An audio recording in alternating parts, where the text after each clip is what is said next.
আসসালামু আলাইকুম রহমতুল্লাহি ওবরকাতুহু। সম্মানিত দর্শক, দুটো গুরুত্বপূর্ণ বিষয়, একটি বাস্তব আর অন্যটি হলো খবর। বাস্তবটি হলো যে বাংলাদেশের সামরিক বাহিনীর যে অস্ত্র ভাণ্ডার আছে, সেই অস্ত্র ভাণ্ডারে তুরস্ক নির্মিত পৃথিবীর সবচাইতে শক্তিশালী যে ড্রোন, এই ড্রোনটি এখন আছে। প্রশ্ন হলো যে এই ড্রোন বাংলাদেশের জন্য কেন দরকার? কেনা হয়েছিল শেখ হাসিনার জামানাতে। কেন কেনা হয়েছিল সেটা তিনিই ভালো বলতে পারবেন। কিন্তু শেখ হাসিনা পরবর্তী বাংলাদেশে এই ড্রোনের যে গুরুত্ব, বাংলাদেশের অন্য যে কোনো সামরিক যে সরঞ্জামাদি রয়েছে সেগুলোর চাইতে এগুলোর গুরুত্ব এখন কেবল বাংলাদেশের ভিতরে নয়, বহির্বিশ্বে নিদারুণভাবে আলোচিত হচ্ছে। আমাদের দুটো সীমান্তে রীতিমতো ভয়ানক অবস্থা বিরাজ করছে। বাংলাদেশের সঙ্গে মায়ানমারের প্রায় যে ২০০ কিলোমিটারের অধিক, ২৭০ কিলোমিটার যে সীমান্ত রয়েছে, এই সীমান্তটি এখন আমাদের জন্য একটি মৃত্যু ফাঁদ। সীমান্তের ওপারে আরাকান আর্মি যারা দখল করে রেখেছে এবং সম্ভবত তারা এখানে একটা স্বতন্ত্র রাষ্ট্র গঠন করার চেষ্টা চালাচ্ছে। মায়ানমারের সামরিক যন্ত্রের সঙ্গে তাদের দীর্ঘদিনের একটা যুদ্ধ চলছিল এবং সেই যুদ্ধে তারা আসলে কখন একটি স্বাধীন আরাকান রাষ্ট্র গঠন করবে এরকম তাদের কোনো মাস্টার প্ল্যান ছিল না। কিন্তু সাম্প্রতিক সময় তাদের যে যুদ্ধে অবিস্মরণীয় বিজয়, এই বিজয়ের ফলে তারা একটি স্বতন্ত্র রাষ্ট্র গঠনের দিকে এগুচ্ছে এবং এই মুহূর্তে একটি গেরিলা বাহিনী যারা কিনা মায়ানমারের মতো একটি শক্তিশালী সামরিক বাহিনীকে পরাজিত করেছে। ২ নম্বর হলো যে তাদের যে এলাকাটি, যে এলাকা তারা দখল করেছে, এই এলাকাটি আমাদের পাক ভারত উপমহাদেশের মধ্যে যে সকল কৌশলগত এলাকা রয়েছে, সেই কৌশলগত এলাকাগুলোর মধ্যে অন্যতম। এখানে অর্থ আছে, বাণিজ্য আছে, মাটির উপরে যথেষ্ট সম্পদ রয়েছে এবং মাটির নিচে সম্পদ রয়েছে। এই অঞ্চলটিতে বঙ্গোপসাগরের উপকূল আছে, তার সঙ্গে সঙ্গে ইরাবতী নদী আছে এবং এই যে সম্পদ, এই সম্পদকে কেন্দ্র করে আমেরিকা, চীন এবং ভারত সবাই এখানে উন্মুখ হয়ে বসে আছেন এবং রাশিয়াও কিন্তু খালি হাতে নেই। ইতিমধ্যে চীন এখানে বিশাল বিনিয়োগ করেছেন, ভারতও বিশাল বিনিয়োগ করেছে এবং বাংলাদেশ এই রোহিঙ্গাদেরকে নিয়ে যে সমস্যায় রয়েছে দীর্ঘদিন ধরে, সেই সমস্যার প্রেক্ষাপটে তারা সবসময়টাতেই চীন এবং ভারতের মদদে মায়ানমারের যে সামরিক সরকার, সেই সামরিক সরকারের সঙ্গে তারা একটা সম্পর্ক স্থাপন করে যাচ্ছিল, যা কিনা এই রোহিঙ্গাদের সাথে তাদের যে সম্পর্ক, বাংলাদেশ মিলিটারি যে সম্পর্ক, এই সম্পর্কের মধ্যে অনেকটা ডাকুমরার সম্পর্কে পরিণত করেছে। তো এই রোহিঙ্গা যাদের যে বিরুদ্ধ পক্ষ, সেই বিরুদ্ধ পক্ষ হলো আরাকান আর্মি। এরা বৌদ্ধ ধর্মাবলম্বী এবং উগ্র বৌদ্ধ ধর্মাবলম্বী এবং এরাই মূলত এই বাংলাদেশে যারা রোহিঙ্গা রয়েছে তাদেরকে তাড়িয়ে দিয়েছে সেখান থেকে। আবার বাংলাদেশে যে সকল রোহিঙ্গারা রয়েছেন তাদের সঙ্গে সবসময় নেপিদে, অর্থাৎ রাজধানীতে যাদের হাতে ক্ষমতা, মায়ানমারের যে সামরিক জান্তা এবং যাদের সঙ্গে ভারতের সম্পর্ক ভালো, যাদের সঙ্গে চীনের সম্পর্ক ভালো, তাদের সঙ্গে এই বাংলাদেশে আশ্রয়প্রাপ্ত রোহিঙ্গাদের একটা ভালো সম্পর্ক প্রথম থেকে রয়েছে। এবং সর্বশেষ যে রক্তক্ষয়ী যুদ্ধ হয়েছে আরাকান আর্মির সঙ্গে এবং মায়ানমারের সামরিক জান্তার সঙ্গে, এই যুদ্ধে বাংলাদেশে যারা আশ্রয় নিয়েছে রোহিঙ্গা, তাদের একটা বিরাট গ্রুপ এবং একই সঙ্গে তাদের যারা আত্মীয় স্বজন এখনও যারা রয়েছেন, প্রায় ৭ থেকে ৮ লাখ রোহিঙ্গা মূল ভূখণ্ডে আরাকান রাজ্যে, তারাও কিন্তু এই আরাকান আর্মির বিরুদ্ধে যুদ্ধ করেছে। বাংলাদেশে যারা সামরিক বিশেষজ্ঞ, তারা গত ১.৫-২ বছর ধরেই বিভিন্নভাবে শেখ হাসিনা সরকারকে, আবার এই জমানাতে ইউনূস সরকারকে নানাভাবে বুদ্ধি দিয়েছে, পরামর্শ দিয়েছে আরাকান আর্মির সঙ্গে একটি যোগাযোগ স্থাপনের জন্য, যেটি করা হয়নি। না করার কারণে যখন তারা বিজয়ী হয়ে গিয়েছে, এখন তারা বাংলাদেশের পরিবর্তে বাংলাদেশের বিরুদ্ধে যে সকল শক্তি রয়েছে, সেটা ভারত হোক, চীন হোক কিংবা আমেরিকা হোক, তাদের ক্রিয়ানক হিসেবে তারা এখন কাজ করছে। এবং এই প্রেক্ষিতে আমাদের হাতে যে ড্রোনগুলো রয়েছে, সেই ড্রোনগুলো আমাদের রক্ষা কবচ হিসেবে সীমান্তে খুবই গুরুত্বপূর্ণ ভূমিকা পালন করছে। এর কারণ হলো এই ড্রোনের আক্রমণ এবং এই ড্রোনকে মোকাবেলা করা, এর কোনোটাই আরাকান আর্মিতে দূরের কথা, মিয়ানমারের সেনাবাহিনীরও নেই।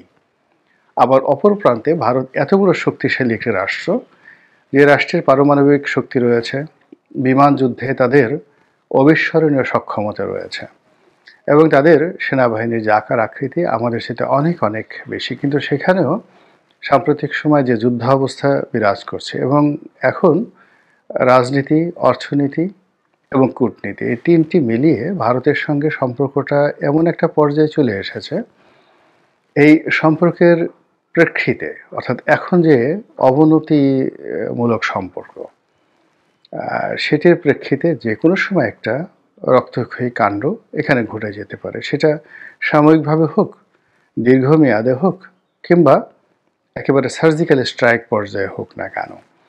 তো সেটা এখন হয়ে যাওয়ার পর্যায়ে রয়ে গেছে, এবং এটি কেন জানি অনিবার্য হয়ে পড়েছে ইতিহাসের আলোকে। ইতিহাস বলতে গেলে অনেক লম্বা হয়ে যাবে। অনেক দর্শক যারা আমার শুভানুদ্দাহী, তারা আমার আলোচনা শুরু করার সঙ্গে সঙ্গে বলেন যে ভাই এখানেই থামেন, আর মুঘল আমলে যায়েন না, কিংবা 1000 বছর আগে কোনো ইতিহাসের প্রসঙ্গ টানবেন না।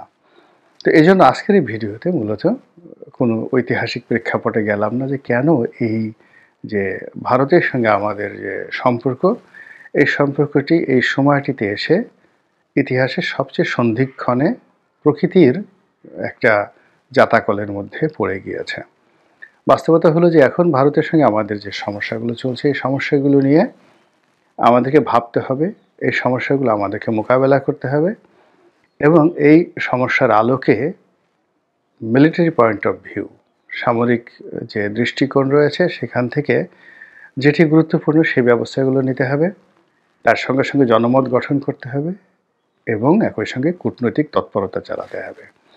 এবং মায়ানমার সীমানায় যেভাবে এই যে ড্রোনগুলো, যে নতুন ড্রোনগুলো তুরস্ক থেকে কেনা হয়েছে, এই ড্রোনগুলো এখন ভারত সীমানায় উড়ানো হয়েছে কয়েকবার, এবং এই ড্রোনগুলো দেখে দিল্লির মাথা খারাপ হয়ে গিয়েছে।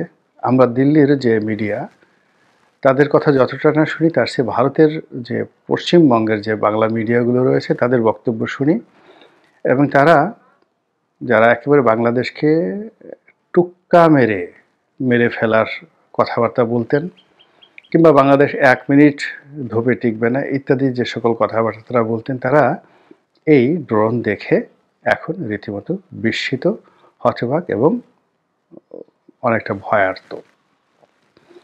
ড্রোন আমাদের হাতে আছে, এর বাইরে যে জিনিসটা হচ্ছে সেটি হলো বাংলাদেশের সামরিক সক্ষমতা বাড়ানোর ব্যাপারে আলোচনা হচ্ছে, এবং এই আলোচনার প্রেক্ষিতে আমাদের অনেক বুদ্ধিজীবী যারা আছেন, তারা যে কোনো মূল্যে পাকিস্তানের সঙ্গে সম্পর্ক স্থাপন করার কথা বলছেন।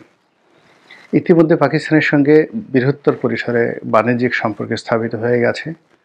সরাসরি পাকিস্তান থেকে আমাদের দেশের পণ্যবাহী জাহাজ আসা যাওয়া করছে, এবং যে বিষয়গুলো ইতিপূর্বে কল্পনা করা যেত না, সেইগুলো এখন অনেকটা ডাল ভাতের মতো হয়ে গিয়েছে। বাংলাদেশের সঙ্গে বন্ধুত্ব করার জন্য পাকিস্তানে একেবারে উদগ্রীব। তারা ইতিমধ্যেই বাংলাদেশিদের যে ভিসা, সেই ভিসার ব্যাপারে তারা একটি যাকে বলা হয় বন্ধুত্বমূলক আচরণ শুরু করেছে। সেটি হলো বাংলাদেশ থেকে যদি কেউ পাকিস্তান যেতে চায়, তাহলে তাকে কোনো ভিসা ফি দিতে হবে না। দ্বিতীয়ত, এখানে অনলাইনে ভিসার জন্য দরখাস্ত করা যাবে, এবং খুব সহজ করা হয়েছে, এবং আগামী দিনে সম্ভবত সিঙ্গেল এন্ট্রি বা ডবল এন্ট্রির ক্ষেত্রে তারা সেই যে ভিসার যে প্রথা, এটিকে উঠিয়ে দিয়ে অন অ্যারাইভাল যে ভিসা, এটি সম্ভবত তারা চালু করতে যাচ্ছে। দ্বিতীয়ত, আপনারা জানেন যে পাকিস্তানের চিকিৎসা ব্যবস্থা খুবই উন্নত। পৃথিবীর এই যে আমরা যে সকল বিখ্যাত কার্ডিওলজিস্ট আমেরিকাতে, ইউরোপে, এরা বেশিরভাগই কিন্তু পাকিস্তানি কার্ডিওলজিস্ট। মধ্যপ্রাচ্যের যে বড় বড় হাসপাতালগুলো এবং মধ্যপ্রাচ্যের শেখ নিয়ন্ত্রিত হাসপাতালগুলো, সৌদি আরব থেকে দুবাই, কুয়েত, এখানের পুরো যে মেডিকেল সিস্টেমটি এটি কিন্তু পাকিস্তান নিয়ন্ত্রণ করে। এবং পাকিস্তানের অভ্যন্তরীণ যে চিকিৎসা ব্যবস্থা এটি বিশ্বমানের এবং খরচ ভারতের চাইতে অনেক অনেক কম, এবং এটি পাকিস্তানি জনগণের জন্য সম্ভবত ফ্রি অফ কস্ট। তো এই যে আমরা লক্ষ লক্ষ নয়, কোটি কোটি মানুষ ভারতে যাচ্ছে চিকিৎসার জন্য, এই মেডিকেল ট্যুরিজমটাকেও পাকিস্তান আকর্ষণ করতে যাচ্ছে। এবং এজন্য পাকিস্তানের সঙ্গে বাংলাদেশের যে বিমান যোগাযোগ, সরাসরি বিমান যোগাযোগ খুব দ্রুত এটি চালু হয়ে যাবে, এরকম একটি লক্ষণ দেখা যাচ্ছে। তো তার সাথে বড় গুরুত্বপূর্ণ বিষয় হলো যে পাকিস্তানের জনগণ এখন বাংলাদেশকে সহযোগিতা করার জন্য তাদের দেশের সরকারকে রীতিমতো চাপ দিচ্ছে।